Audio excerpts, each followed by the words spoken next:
The whole country has witnessed how I was in the last 4 years targeted politically, my image being tarnished, my name being dragged into unnecessary things.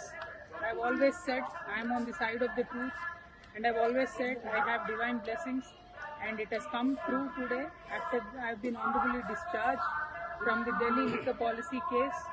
I have come to seek the blessings of Lord Balaji. I have climbed up all the 7 hills to reach him. I truly believe that when you are on the side of Satya and Dharma, God will definitely protect you. And soon, in a couple of months, I am also going to float a political party in Telangana. I am hoping Lord Balaji will bless me to serve the people of Telangana in a better manner. I would also like to seek the blessings of the people of the nation, because as a daughter of Telangana, I am making an effort to serve my people. But the entire nation has witnessed the way my name was tarnished and dragged into unnecessary things. So as a daughter of Telangana, I seek the blessings of the nation.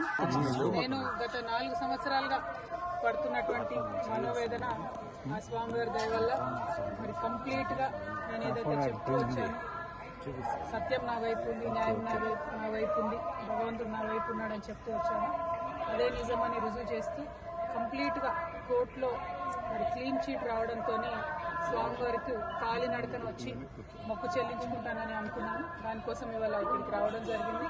నిన్న కాలినడకన కొండకెక్కి ఈరోజు పొద్దున్నే స్వామివారి దర్శనం చేసుకోవడం జరిగింది. మరి అదేవిధంగా రాబోయే రోజులలో తెలంగాణ రాష్ట్రంలో తెలంగాణ ప్రజల పక్షాన తెలంగాణ ఇంటి పార్టీగా పనిచేయడానికి ఫ్యూచర్లో పొలిటికల్ పార్టీని కూడా పెట్టబోతా ఉన్నాను.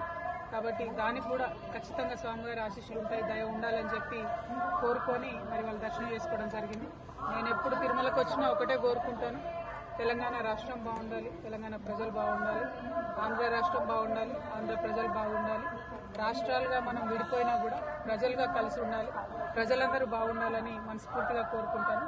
అదే జరగాలని చెప్పి మళ్ళీ ఒకసారి భగవంతుని కోరుకుంటూ థ్యాంక్ యూ. జై తెలంగాణ, జై ఆంధ్ర.